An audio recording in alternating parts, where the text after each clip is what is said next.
হাদিকে যে মারার পেছনে শুধুমাত্র হাদিকে মারা নয়, আরো ভয়ঙ্কর পরিকল্পনার কথা অনুমান করছি আমরা। আমার কাছে যেটা মনে হয়েছে, আমি আজকে খুব ভাবলাম যে কি কারণ থাকতে পারে। আপনারা একটু শুনুন, শেষ পর্যন্ত শুনবেন। হাদিকে মারলে পরে কিন্তু আ কি ঘটবে সেটি খুব ভালো করেই তারা পর্যালোচনা করেছে। তারা টার্গেট করেছে যে কাকে মারলে বিষয়টি খুব আলোচিত হবে। কিন্তু তাদের দলীয় অথবা রাজনৈতিকভাবে তাদের উপর কোনো আঁচড় আসবে না। দেখেন, চিন্তা করে একটু ভাবুন। আমি তো কথাগুলি বলি, অনেক কথা বলি, আপনারা তো দলীয় দৃষ্টিভঙ্গি থেকে দেখেন, যে কারণে মাথার মানে কানের একদিক দিয়ে যায়, আরেক দিক দিয়ে বের করে ফেলেন। কিন্তু কথাগুলি খুব গুরুত্ব সহকারে শুনুন। হাদি কোনো দলের প্রতিনিধিত্ব করে না, কিন্তু হাদি বেশ পরিচিত একজন মানুষ। হাদি বিভিন্ন কারণে একটু বিতর্কিত রয়েছে, যে কারণে হাদিকে টার্গেট করা হয়েছে, যে হাদিকে মারা হবে, ভীতি সঞ্চার করবে চতুর্দিকে। কিন্তু দলীয়ভাবে কোনো বড় দল ওই তাদের সাথে যে একটা সামনে নির্বাচন ঘিরে সম্পর্ক তৈরি হবার যে একটা অবস্থা তৈরি হচ্ছে, সম্ভাবনা তৈরি হচ্ছে, সেই সম্ভাবনার মধ্যে কোনো ধরনের যাতে আঁচ না পড়ে, এরকমভাবে একজনকে এবং পরিবেশ পরিস্থিতির অনুযায়ী টাইম টেবিল সব কিছু মিলিয়ে দেখুন, নির্বাচনকে কেন্দ্র করেই এই বড় ধরনের পরিকল্পনার একটি অংশবিশেষ স্থাপন করা হয়েছে বা বাস্তবায়ন করা হয়েছে। চতুর্দিকে একটা ভীতি সঞ্চারিত হয়েছে। এই ভীতি কী নিয়ে, আরও গভীর বিষয় রয়েছে এখানে। জনাব তারেক রহমানকে নিয়ে গত কয়েক সপ্তাহ যাবৎ আপনারা জানেন, জনাব খালেদা জিয়া কি বিদেশে যাবে, তার সন্তানের কাছে যাবে কি যাবে না, এ নিয়ে বহু বিতর্ক তর্ক এবং গবেষণা চলেছে। খালেদা জিয়া রয়ে গেলেন, তার ট্রিটমেন্ট এখানে হচ্ছে, শেষ পর্যন্ত নেওয়া হলো না। তারেক রহমান আসবে, তিনি আসতে পারবেন কি না, তিনি তার একক নিয়ন্ত্রণে নেই, তার আশাটা একদম সঠিক বলেছেন তারেক রহমান। কেন বলেছেন আমি আপনাদেরকে বলি। দেখুন, তারেক রহমান আসলে যে তার জীবন আসলেই নিরাপত্তাহীনতার মধ্যে রয়েছে এবং এর মধ্যে ডিপ স্টেটও থাকতে পারে, আমি অবাক হব না। এবং বিশেষ করে পার্শ্ববর্তী দেশ যাদের বড় ধরনের পরিকল্পনার বাস্তবায়ন করছে, বাংলাদেশে যারা রয়েছে তাদের প্রতিনিধি, অতীত আওয়ামী লীগের যারা রয়েছে, সবাই আওয়ামী লীগের খারাপ নামে বারবার বলছে, কিন্তু আওয়ামী লীগের যারা রয়েছে, যারা সরাসরি কোটি কোটি টাকা প্রতিনিয়ত রাজনীতি করে ইনকাম করতে, তারা পাগল হয়ে গেছে, তাদের সব সম্পদ বেহাত হয়ে গেছে। তারা এখন কীভাবে জীবন দিয়ে হলেও তাদের কিছুটা হলেও ক্ষমতার অংশীদার হবার জন্য তারা ব্যাকুল হয়ে আছে। কোনোভাবে ষড়যন্ত্র করে যদি কিছু করতে পারে সেই চেষ্টা করে যাচ্ছে। তো ভীতি সঞ্চার হয়েছে। হাদিকে মেরে বা তাকে রক্তাক্ত করে সে প্রায় মৃত্যুর কাছাকাছি, ফিরে আসবে কিনা জানি না, মেরেই ফেলেছে ধরি। আল্লাহ যদি নিয়ে আসেন তাহলে তো সে ভিন্ন কথা।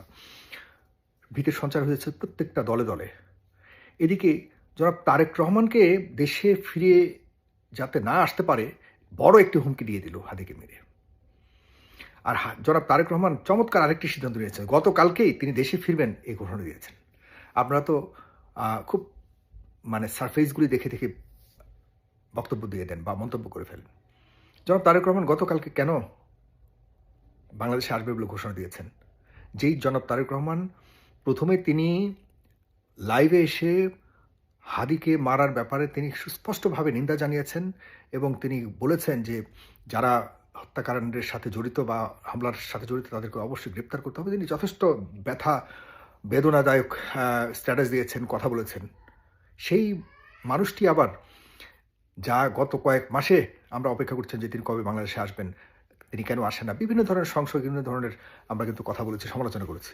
সেই মানুষটি কিন্তু দেখুন চ্যালেঞ্জ কাকে দিয়েছে। চ্যালেঞ্জ কিন্তু আপনি মনে করবেন না বাংলাদেশকে দিয়েছে, তিনি চ্যালেঞ্জ সেখানে দিয়েছে যারা বাংলাদেশকে নিয়ে ষড়যন্ত্র করছে। ইয়েস, জনাব Tarek Rahman really he has done a very great job. তিনি গতকালকেই দিয়েছেন সেই হুমকি যে আমি বাংলাদেশে আসছি 25 তারিখ।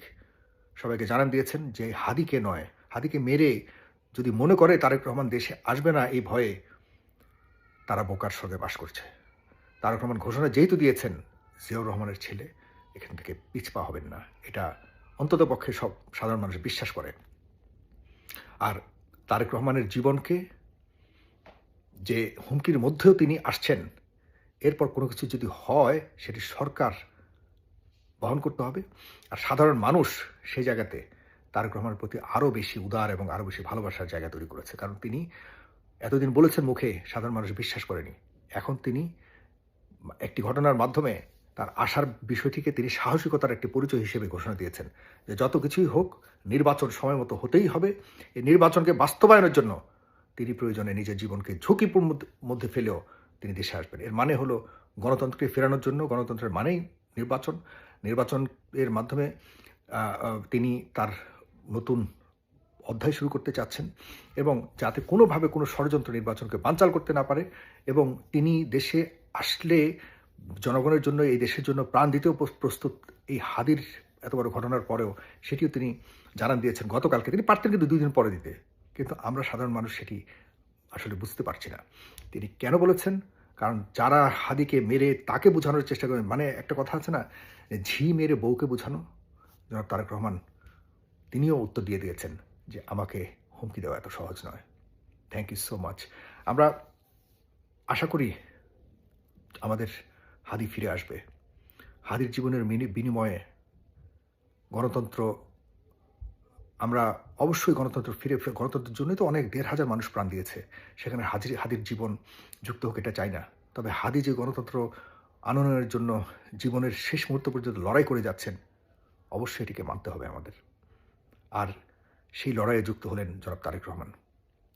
জনাব তারেক রহমান বুঝতে পেরেছেন যে এদেশে গণতন্ত্র পুনরুত্থান বা পুনরুদ্ধারে বড় ধরনের ষড়যন্ত্র চলমান, কোনোভাবেই সেই ষড়যন্ত্রকে সফল হতে দেয়া যাবে না বা হতে দেয়া হবে না, যে কারণে তিনি নতুন করে স্টেপ নিয়েছেন।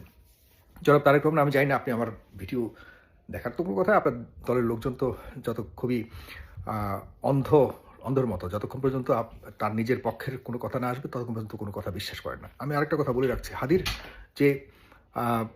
যে খুনি, যাকে এখন পর্যন্ত হিসেবে ধরা হয়েছে, সেই খুনির যতটুকু শুনেছি, সেই খুনি এর আগেও একবার র্যাব তাকে ধরেছিল। তাকে ছেড়েছে কে? আপনার দলের সমর্থিত যেসব আইনজীবীরা রয়েছেন তাদের মধ্যে অনেকেই রয়েছে, সবাই নয়, অনেকে রয়েছে যারা টাকার কাছে বিক্রি হয়ে যাচ্ছে। আপনি দেখুন, বিভিন্ন জেলার পিপি, ইনক্লুডিং কুমিল্লা জেলার পিপি, আমাদের কাছে বহু খবর আছে, যত অপরাধীদেরকে ধরা হয়েছে সবাইকে ছাড় দিয়ে দেওয়া হয়েছে। সবার নামে বিভিন্ন জেলার যে স্পিরা রয়েছে, পুলিশের যারা দায়িত্বে রয়েছে, তারা সবাই সামান্য, মানে ভয়ঙ্কর অপরাধীকে ধরে ধরে সামান্য ধারা দিয়ে টাকার বিনিময়ে এরপর কোর্টে পাঠায়, কোর্ট থেকে সহজে জামিন দিয়ে দেয়। কোর্টের বিচারক তো কিছু করার নেই। আপনি যখন ধারা থাকবে চুরির ধারা, সেখানে তো আপনি ডাকাতির ধারা, খুনের ধারা দিতে পারেন না। আর খুনের অপরাধের বিচার যেভাবে হয়, চুরির বিচার তো এভাবে করতে পারেন না একজন বিচারকের তো সেই সীমিত, মানে লিমিটেশন আছে। বিচারক বাধ্য হয়ে দেখা যাচ্ছে তাকে জামিন দিতে হচ্ছে। এই যে উকিল আর পুলিশদের কারসাজিতে সকল অপরাধী, আওয়ামী লীগ বলতে তো অপরাধী নয়, আওয়ামী লীগের মধ্যে যারা 24-এর মধ্যে অপরাধ করেছে তাদেরকে দেখা যাচ্ছে ধরে ধরে, সাধারণ মানুষ ধরে ধরে, বা সাধারণ পুলিশরা ধরে ধরে বিভিন্ন খবরের মাধ্যমে তাদেরকে পুলিশে ধরিয়ে দেওয়া হচ্ছে। এরপর সামান্য হালকা একটা ধারা দিয়ে জেলে পাঠিয়ে সেই জেলখানা থেকে বের করার জন্য যে ভূমিকা রেখেছে, হাজার হাজার কোটি কোটি টাকা ইনকাম করেছে আপনার দলের এবং জামাত ইসলামের কিছু আইনজীবীরা। এই আইনজীবীরা কি চায়? এই আইনজীবীরা, এই যে ছেলেটা এখন হাদিকে মারলো, তার তো প্রিভিয়াস একটা স্টোরি রয়েছে, সে তো জেলে ছিল, তাকে কি বের করেছে? এবং একটা কথা মনে রাখবেন, বর্তমানে এই আইনজীবীর নামে যারা আপনার দলের বিভিন্ন প্রভাবশালী আইনজীবীরা, যত বড় প্রভাবশালী তত বেশি টাকা নেয়। আপনি আপনার দলের বা কেউ একটু অসহায় মানুষ যাক, জীবনেও তারা সহায়তা করবে না, তাদের টাইম নেই এখন। তারা এখন লক্ষ লক্ষ টাকা, কোটি কোটি টাকার পেছনে দৌড়াচ্ছে। তাহলে কি লাভ হলো? আপনি আপনার শত্রুদেরকে তারাই জিয়ে রাখছে। আপনাকে যারা মারতে চাচ্ছে তারা দেখা যাচ্ছে যে নিজেদেরকে আবারও সংগঠিত করবার জন্য যে যারা সুযোগ দিচ্ছে, তারা এই আইনজীবী, অপরাধী যারা, সব আইনজীবী নয়, যেসব আইনজীবীর গায়ে লাগবে তারাই হলো বড় অপরাধী। আমার এই কথার পর যেসব আইনজীবীদের মনে হবে যে আমি তাদেরকে খাটো করেছি বা তারাই হলো অপরাধী, কারণ এই আইনজীবীদের কোনো আত্মীয়স্বজন মারা যায়নি, এই আইনজীবীরা তেমন নির্যাতিত হয়নি, তারা আইনজীবী হিসেবে রাজনীতি করেছে, ওই আওয়ামী আইনজীবীর সাথে করেছে, মিলেমিশে কাজ করেছে। রাস্তাঘাটে আপনার দলের সাধারণ নেতাকর্মীরা মার খেয়েছে, নির্যাতিত হয়েছে, জেলে ছিল। সুতরাং এই আইনজীবীদেরকে আপনি ঠিক করুন, না হলে চোর, বাটপার, খুনিরা কখনোই আর বিচার পাবেন, মানে তাদের বিচারের সম্মুখীন করতে পারবে না। তারা আবারও বেরিয়ে যাবে আপনার এই অসৎ আইনজীবীদের কারণে। আজকে বলে রাখলাম, সামনের দিকে নাম টাম সহকারে বলবো, একদম নাম টাম সহকারে বলবো। কোটি কোটি বর্তমান সরকার কোটি কোটি টাকা খেয়ে পিপি নিয়োগ দিয়েছে। তো এই পিপিটিকে বসে থাকবে?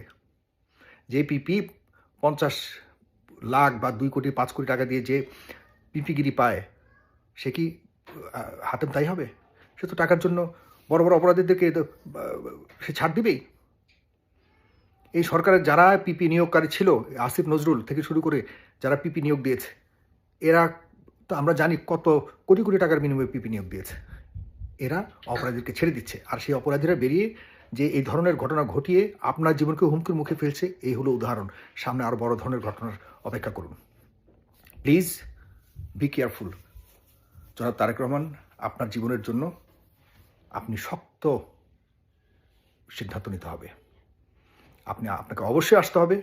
আপনাকে সাধারণ মানুষ আপনাকে নিরাপত্তা দিবে এবং নির্বাচন সময় মতো হতেই হবে। এই সরকারের হাতে থাকা মানে হলো অনিরাপদ দেশ। তবে আপনি কতটুকু পারবেন সে নিয়ে প্রশ্ন তো রয়েই গেছে, কারণ আপনার দলেই রয়েছে সব অ্যানালগ পাবলিক যারা ডিজিটাল এই দুনিয়াকে সামলাবার জন্য প্রস্তুতি নিচ্ছে। কতটুকু পারবে এ নিয়ে বড় প্রশ্ন, এবং সামনে এইসব নিয়ে কথা বলবো।